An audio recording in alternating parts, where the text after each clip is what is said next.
আমার বন্ধু জোনাথনের গ্রামের বাড়ি, অর্থাৎ ওরা বলে ফার্ম হাউস। আজকে সারাদিন আমরা এখানেই কাটাইলাম।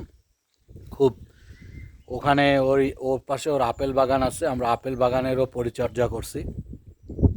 আর আমরা এখন এই যে একটু ড্রিঙ্কস করতেছি। আমার বন্ধু হলো ও বিয়ার নিয়ে আসছে, আবার সিগারেট খায়। My friend, It's a summertime.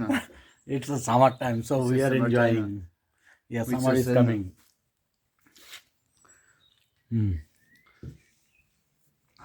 কেউ থাকে না এখানে।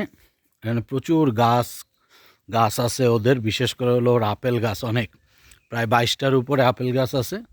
তো ওইগুলার হচ্ছে ছোট ছোট যে ডাল, এগুলো আজকে কেটে দেওয়া হয়েছে। আবার একটা কোম্পানি থেকে লোক আসছে, ওরা বড় গাছের ডাল কাটতেছে।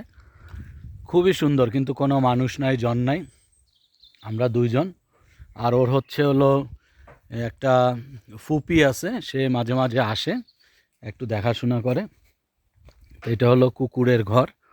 তো আমাকে বলছে যে তুই যখন তোর পরিবার নিয়ে আসবি, তুই এসে থাকিস আমার বাড়িতে।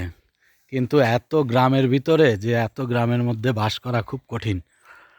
ও তারপরেও খুব ভালো, সুন্দর পরিবেশ।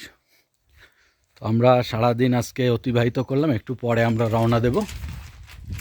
তো একটু আমিও ক্লান্ত, একটু ড্রিঙ্কস করে নিই, তারপরে একসাথে আমরা দুইজন চলে যাব। তো সবাইকে বাই বাই, ভালো থাকেন। ফ্রেঞ্চ ফুড, এটা আমরা হলো বেকারি থেকে নিয়ে আসা হয়েছে, ফ্রেঞ্চ ফুড। আমরা এগুলা খাইছি, রুটি টুটি নিয়ে আসছিলাম সব কিছু। তো এখন শেষ আমাদের কার্যক্রম, আমরা এখন হলো বিদায় নেব। Bye bye, Bye bye. সে bye bye. Bye bye. Yeah good.